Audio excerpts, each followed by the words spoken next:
Hello, folks, and welcome to Frank Wade Municipal Stadium for a midweek day game matchup between the Minnesota Mudpuppies and the Duluth Huskies. Welcome in, folks. I am Kyle Morrison here with Cal Friedman. Yesterday, the Huskies exploded for 17 runs in their home opener here at Wade Stadium, which really came as a shock to everyone in the crowd, including the broadcasters, after they only scored 2 runs total in their first 2 games in Mankato. The biggest hit came off the bat of Noah Marcello, the former Husky who played here in 2019 as well. He had a grand slam, which surprised both of us as well. Also had 7 RBIs in the day.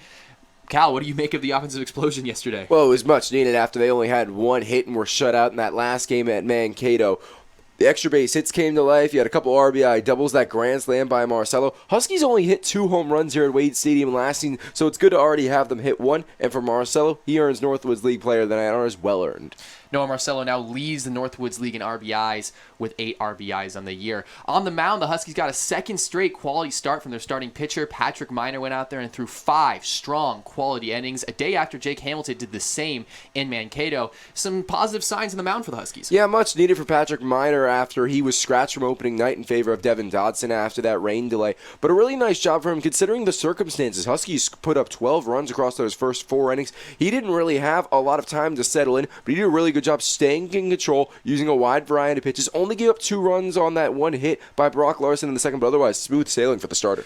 Cal, I hate to be a half-glass empty kind of guy, and there aren't a lot of negatives you can take from a 17-9 win, but the Huskies did walk 9 guys in the last 4 innings of the game yesterday and allowed the Mudpuppies to score 7. Walks were an issue for the Huskies last year, and Marcus Pointer's definitely hoping they're not as much of an issue this year. Yeah, 469 walks, worse in the Northwoods League last year by the Huskies, and you're at that back end of the rotation that has a lot of inexperience in it. Caleb Gallant, Darryl Johnson, both didn't pitch 10 innings in college this year, so it's good for them to get these reps early, but you got to clean up the walks today if you want to go for this sweep.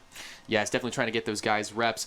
I think it's a little unrealistic to expect them to score 17 runs again, but the Huskies are going to try and keep the bats rolling today. Cal, how do they do that? Well, hitting is contagious here in baseball, and the top and the bottom of the lineup have to get going, and that's exactly what they did last night. J.D. Rogers in his debut, 1 for 3, but that does not show the impact that he had. Stole a couple of bases, came around to score 3 times, really provided that spark to the 2, 3, and 4 for the Huskies lineup. And at the bottom of the lineup, Mookie Redmond, only 1 for 2, but 4 drawn walks, doing an exceptional job getting on base. If the top and bottom guy in your order are getting on, it only leads to good things. Well, baseball is poetry, and there's nothing more poetic than a day game, a midweek day game in the summer. It's Education Day. We got kids all over the park, and we got Minnesota Mudpuppies versus the Duluth Huskies. We'll be right back after this.